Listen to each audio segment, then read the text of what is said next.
Ireland की ठंडी और धुंध से ढकी पहाड़ियों के बीच एक छोटा सा शांत गांव था, जहां लोग पीढ़ियों से एक दूसरे को जानते थे और जहां बच्चों को दुनिया से डरना नहीं सिखाया जाता था। उसी गांव में एक 6 साल की बच्ची रहती थी जिसका नाम एओइफे था। नीली आंखें, मासूम चेहरा और हर चीज को छूकर समझने की आदत। उसे समंदर की लहरों की आवाज पसंद थी और सुबह पहाड़ियों से उतरती धुंध में खेलना अच्छा लगता था। उसके पिता अक्सर उसे समुद्र किनारे ले जाते और कहते कि समंदर जितना सुंदर है उतना ही खतरनाक भी हो सकता है। लेकिन उस दिन किसी को अंदाजा नहीं था कि वही समंदर और वही पहाड़ियां एक ऐसी कहानी को जन्म देने वाली है जो अगले 18 साल तक दुनिया से छुपी रहेगी। उस शाम मौसम अचानक बदल गया। आसमान भारी हो गया, तेज हवा चलने लगी और बारिश शुरू हो गई। एओइफे अपने पिता के साथ चट्टानों के पास थी, बस थोड़ी देर के लिए। लेकिन अचानक बिजली कड़की, रोशनी चमकी और घबराहट में पिता का हाथ उसकी उंगलियों से छूट गया। बस कुछ सेकंड के लिए, लेकिन वही सेकंड उसकी जिंदगी की सबसे लंबी दूरी बन गए। तेज हवा और बारिश में एओइफे रास्ता भटक गई, फिसली और एक ढलान से नीचे गिर गई। जब होश आया तो चारों तरफ अंधेरा था, ठंडी गीली जमीन थी और दूर समुद्र की डरावनी आवाजें थीं। वह रोती रही, पुकारती रही, लेकिन उसकी आवाज तूफान में दब गई। उसी रात गांव में हड़कंप मच गया। पुलिस, सर्च टीमें और हेलीकॉप्टर लगाए गए।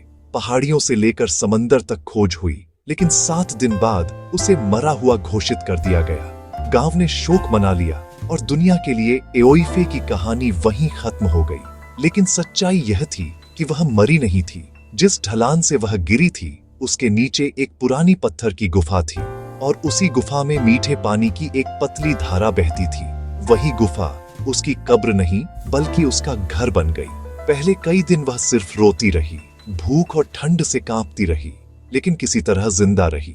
धीरे धीरे उसने पानी पीना, जंगली बेरी खाना और ठंड से बचने के तरीके सीख लिए। उसे आग जलाना नहीं आता था, मौसम पढ़ना नहीं आता था, लेकिन उसमें सीखने की जिद थी।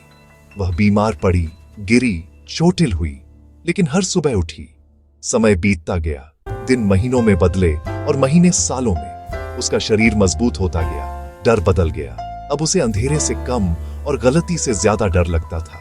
उसने लहरों की आवाज से खतरा पहचानना सीख लिया, बादलों से बारिश का अंदाजा लगाना सीख लिया और अकेलेपन के साथ जीना सीख लिया। बोलने की आदत लगभग खत्म हो गई, क्योंकि सुनने वाला कोई नहीं था। दुनिया उसे मरा मान चुकी थी, लेकिन उस गुफा में एक बच्ची हर दिन जिंदा रहने का चुनाव कर रही थी, बिना यह जाने कि यह संघर्ष कुछ दिनों का नहीं बल्कि पूरे 18 सालों की शुरुआत है। समय के साथ एओइफे का जीवन सिर्फ जीवित रहने से आगे बढ़कर पूरी तरह बदल गया। अब वह उस जगह का हिस्सा बन चुकी थी जहां वह रहती थी। उसके कदम बिना आवाज के चलते थे, कान दूर की हल्की सी हलचल भी पकड़ लेते थे और दिमाग किसी भी खतरे को शब्दों में नहीं बल्कि संकेतों में समझता था। इंसानों की आवाज अब उसके लिए सुकून नहीं बल्कि खतरे का संकेत बन चुकी थी, इसलिए वह हमेशा छुप कर रहती, सुबह बहुत जल्दी या शाम के बाद ही बाहर निकलती। भाषा उसके दिमाग में धीरे धीरे धुंधली पड़ गई और उसकी सोच अब भावनाओं में नहीं बल्कि इंस्टिंक्ट में बदल गई। सालों बाद एक दिन उस इलाके में रिसर्च टीम आई। ड्रोन उड़ाए गए और कैमरे में पत्थरों के बीच से उठता हल्का धुआं दिखाई दिया। जब वे उस जगह पहुंचे तो गुफा के अंधेरे से एक आकृति बाहर आई। उलझे बाल, मौसम से सख्त शरीर और आंखों में डर नहीं बल्कि सतर्कता। कुछ पल दोनों तरफ खामोशी रही, क्योंकि कोई समझ नहीं पा रहा था कि सामने इंसान है या कोई रहस्य। रिसर्च टीम ने धीरे धीरे भरोसा दिलाने की कोशिश की। कोई हथियार नहीं उठाया, कोई तेज आवाज नहीं की। पानी और कंबल जमीन पर रखा गया और यही संयम वह पहली चीज थी जिसने एओइफे को रुकने पर मजबूर किया। कई घंटों बाद वह पहली बार उस गुफा से बाहर आई जिसे उसने अपना घर माना था। अस्पताल में डॉक्टर हैरान थे कि कोई इंसान इतने सालों तक इस हालत में कैसे जिंदा रह सकता है। डीएनए टेस्ट से पुष्टि हुई कि वह वही बच्ची थी जिसे 18 साल पहले मरा हुआ घोषित किया गया था।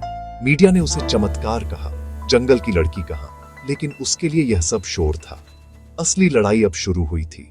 4 दीवारों में रहना, इंसानों के बीच खड़ा होना, भाषा को फिर से इस्तेमाल करना और भरोसा करना सीखना।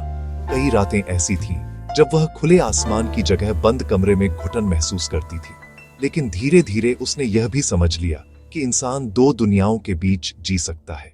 आज एओइफे कैमरों से दूर रहती है। उसकी कहानी किताबों और डॉक्यूमेंट्री में बदल चुकी है और वह दुनिया को सिर्फ यही याद दिलाती है कि इंसान की सबसे बड़ी ताकत तकनीक या समाज नहीं, बल्कि हालात के सामने झुकने से इनकार करना है।